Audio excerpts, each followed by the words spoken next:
These are the stories My little girl, she's changing lives just by being herself.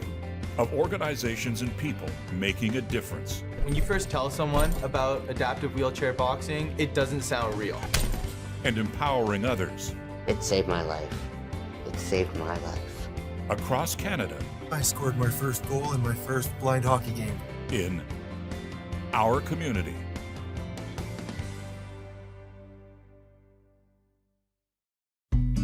I would say that there are a lot of happy memories associated with Harvest Community Farm. It was very formational for me as a child to be involved and to bear witness to what social good looks like in action. My name is Nadine Zettl, and I'm the Executive Director of Harvest Community, Inc. So I would say, in a very Coles Notes version of how Harvest was formed, it would include a group of people coming together, having a dream, having a vision, and there is a symbiosis that happens just the way that Harvest touches people's lives. And it's clear with our staff that they're very invested in what they're doing because of those relationships. And like any good workplace and any healthy workplace, there's healthy relationships and there's healthy ways of relating to each other and having empathy and working together. And I think that's really what carries Harvest forward. I'm Shelby Scarrett, the program manager at Harvest Community, and I've been here since 2019. When the bus first arrives, everybody gets off the bus. They come and do a check-in with everybody. It's nice to see how everybody's doing, whether they've had a rough day or they're in a great mood. You get to really see firsthand what we're dealing with for the day, so very neat. There's two sides of what we do. We have production and program. So the production side is where the work in the work center is happening. Program is more of the recreation, the life skills. So based on different skills would depend on the roles that they do. Some of our participants can do all the roles and they enjoy maybe doing one thing over another. Other participants have one thing that they're really good at and that's what they like to do. So for example, the regs are very good for people with maybe a little more challenges with dexterity, coordination. The things that require a little more fine motor skills would be doing the flags, things like splice kits and cutting up sandpaper. A good break for guys is also to do the splice kits and counting things. It helps with those life skills of thinking of, okay, well, how many am I putting in, what all needs to be in here, and going through step-by-step processes. And then usually when it's spring, summer, fall, we get to go and send some crews outside to do the chores or going to check on the berries, and it's just a total breath of fresh air. Do you remember the first time we were in the garden, Lisa, when I started here? Yes. What were we doing? Hoeing around the potatoes, I think. That's right. You were my only helper that day. Yeah. No one else wanted to help. My name's Lisa Tauchik. I've been coming to Harvest for 12 years, and I really enjoy it out here. I was weeding the part of the garden. It's still something that definitely has to be done so that vegetables that are grown here aren't overtaken or choked out by weeds. It's something nice to do other than regular work inside. When it's going to be a really hot day, we try to get that done fairly early in the morning so that we're not working in the hottest part of the day. Best I could before.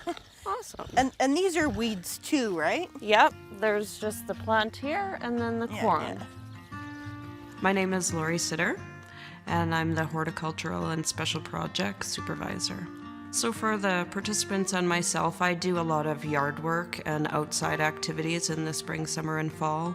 So I'll start my day by getting all the equipment and weed whackers and whatever's necessary. And then we'll wait for them to come, and then everyone heads off into their different areas. And I usually find a couple of participants to come with me, whether it be in the garden or working around in the fruit trees or grooming the trees or cutting the grass. So Leonard, you're gonna cut this little patch before lunch? All around there? Yeah, all around there where we took that branch down. It still needs to be cut. So you're gonna make On winter wetland, I worked over 2009 at Harvest. I like cutting grass. Enjoying a nice sunny day and nice air. It's quiet, and I really like it here. It's a mentality. You come here, you're outside of the city, you're embracing the sights, the sounds, you can hear the birds singing, you can feel the wind on your face. There's just always so much going on. You know, research now coming out about the importance of having a connection to nature and what that does for a person's mental health and what that does for reducing stress and reducing anxiety. And so I think a lot of the fundamentals of Harvest that, you know, brought the founders here and a lot of the projects that sustained us continue to sustain us, and I think that's wonderful. But at the heart and the center of it, the vision is still there. My name's Rihanna Verbert. I am a support worker and the bus driver at Harvest Community.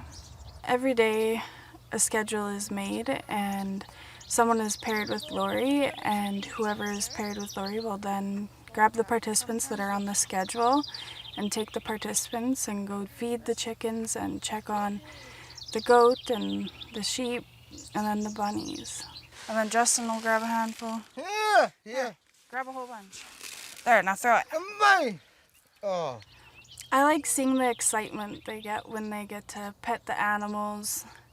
Or when they even pick the eggs, they get excited saying, "We got 7 eggs today, that's more than yesterday." Hey, it's just gonna move you here. Hey, Justin. Okay. Some eggs here.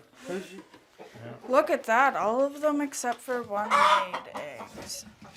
It's nice to come outside and have a little bit of a break from inside in the work center.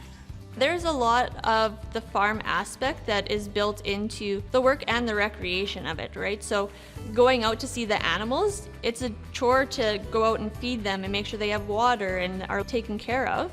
But it's also recreational in the sense that it's sort of therapeutic just to go out and hang out with the animals, right? And scratch the sheep on the head or play with the bunnies or brush the dog. Justin, do you want to feed him a carrot? Yeah. Well, give it to Carlos. Give it to Carlos. Or throw it. When Harvest started in 1976, there was no Ministry of Social Services funding. I mean, it was completely a vision-driven project. You know, we were called the Funny Farm because we had people living with intellectual disabilities here.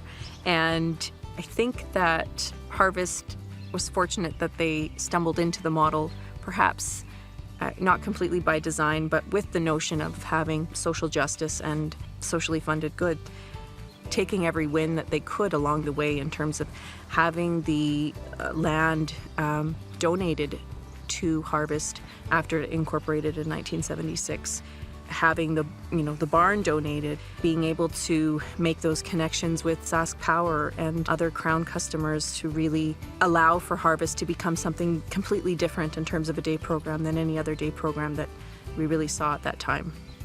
I think that model of contributing to the social economy is important. There is an empowerment and a autonomy that happens in the social economy for people being able to self-determine and choose their destiny. And here we are, 45 plus years later. Our community will return after the break.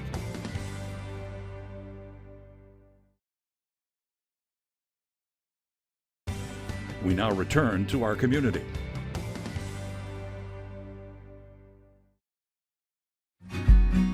So there's a number of different jobs that generate income for Harvest Community. We have the flags, we have rags, splice kits, test leads, different industrial type projects. And the work we do is pretty unique because when we fill the contracts and it generates that income, we're able to put that money back into the programs that we create for the participants.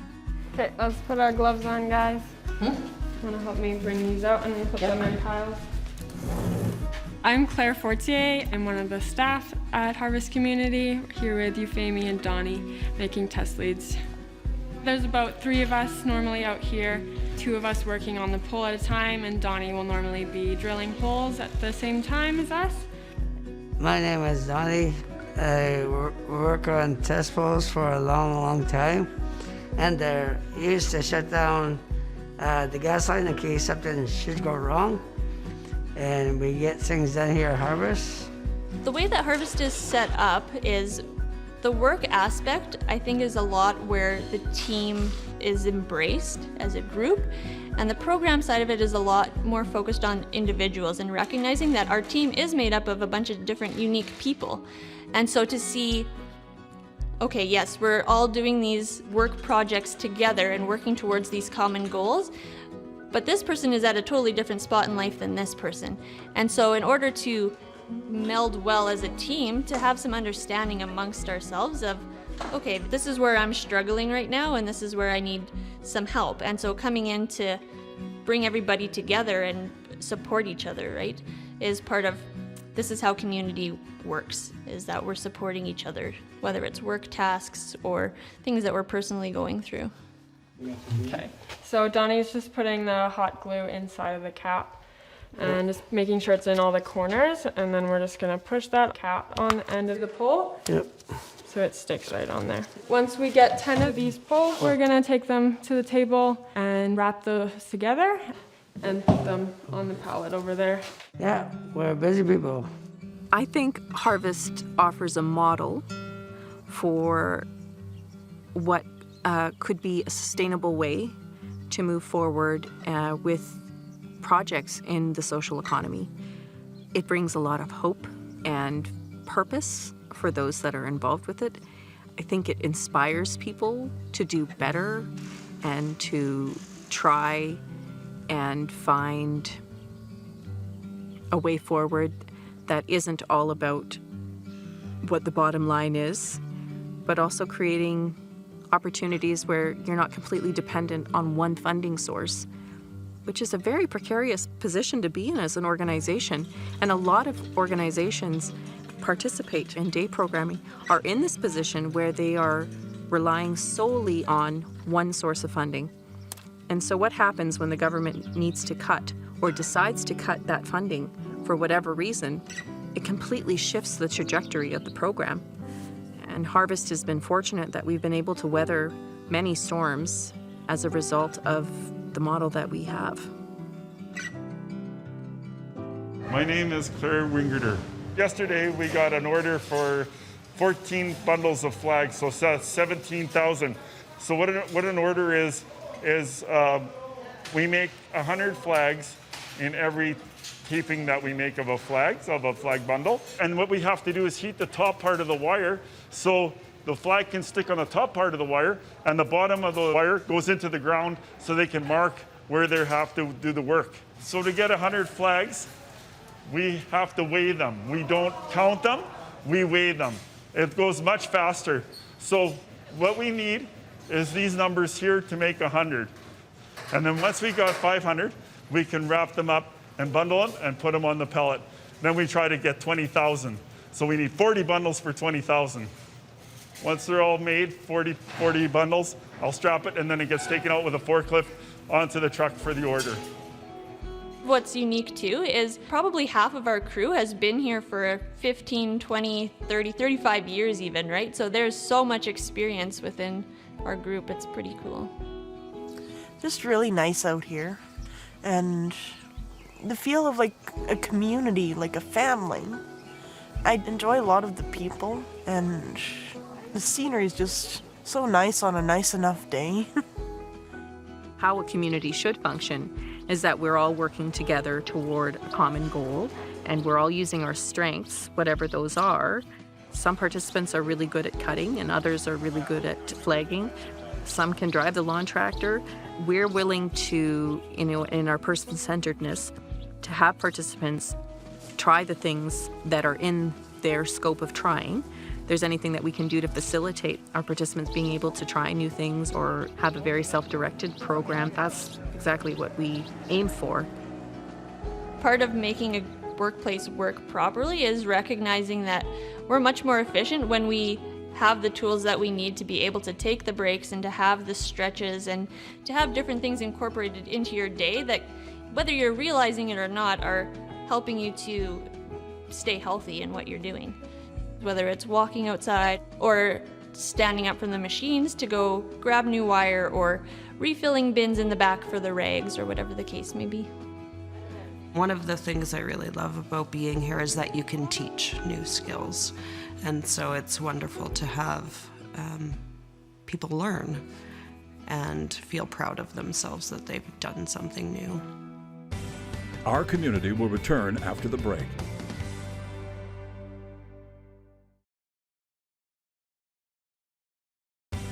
We now return to our community.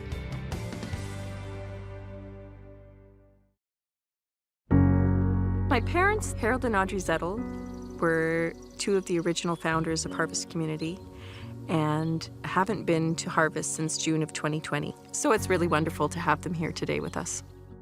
Where did the name Harvest come from?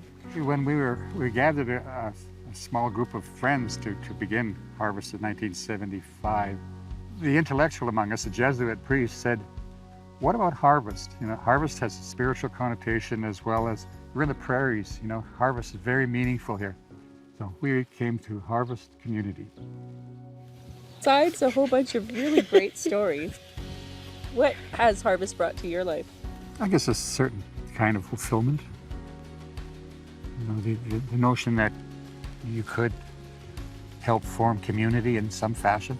Like, we've always believed that in autonomy and in people really owning their position. There's a difference when you have ownership in your job, and I think that the employees at Harvest have that sense that, you know, and that's what makes them feel that they belong and wants them to produce, and, you know, and that's what I'm really grateful for too. Like, I think that people that have come and gone have all made a contribution to it, and it's wonderful.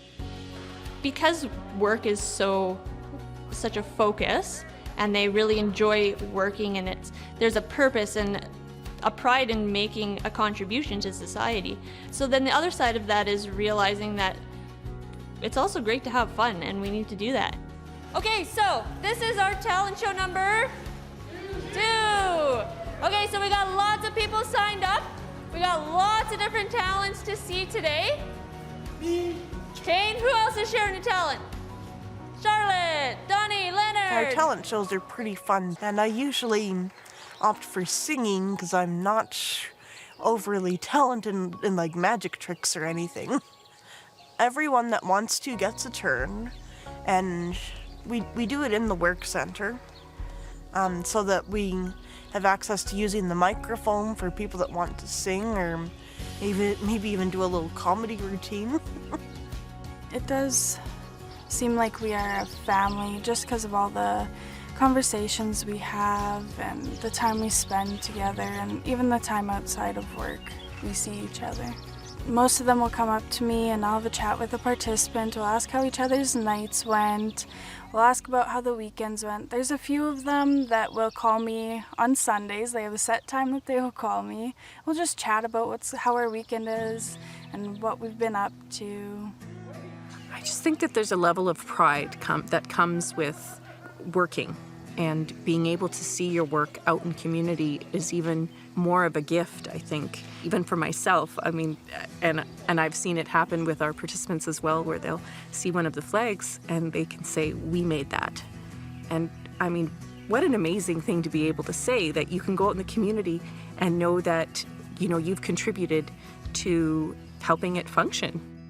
It's just wonderful to see them build new skills and have new confidence. And I think those are things that they remember, and so every new thing that they can learn and remember is a growth in the relationship. And I think they get to know a whole group of people outside of their own life, their own home, their own activities, and I think they really form a bond, and I think it's really a lot like family. As a child, I think I didn't fully understand, obviously, all of the nuances and the importance behind the work that my parents were doing, but I definitely became keenly aware of what marginalization was and what it looked like, and what acceptance and living with dignity and respect for others looked like. And I think that really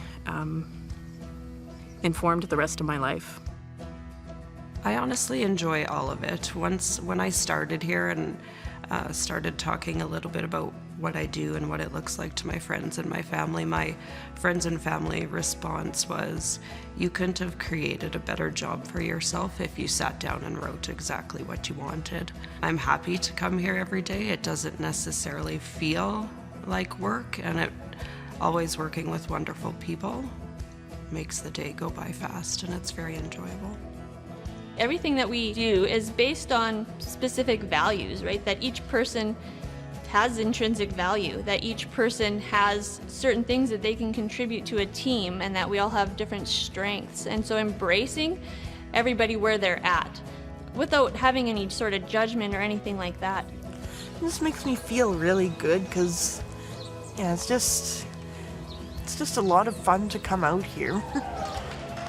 The people here are nice and friendly, and I have lots of fun here at Harvest. You know, I just have this overwhelming sense of empowerment, that when I'm able to empower other people, that empowers me. And it just is such a good feeling. I have no other way of describing it. That sense of being able to step into my own knowing and my knowing of self, and to be able to see the potential in other people and bring that potential out however I can. That's the ultimate goal. And I think that we really do a good job of that here at Harvest. Producer Adrian Halter. Director Adrian Halter. Director of Photography Adam Burwell. Camera operators Adam Burwell, Joel Tabak. Production sound mixer T-Bone. Field producer Caitlin Schroep. Drone operators Adam Burwell, Brian Burwell. Editor Tim Thurmeyer. Sound mix Justin Peterson. Narrator Jim Van Horn. Integrated Describe Video Specialist Ron Rickford. Graphics Andrew Antonello. Content Development Specialist Jim Crisco. Coordinating Producer Jennifer Johnson. Director Production Kara Nye. Director Programming Brian Perdue. VP Content Development and Programming John Melville. President and CEO David Arrington. Copyright 2021 Accessible Media Inc.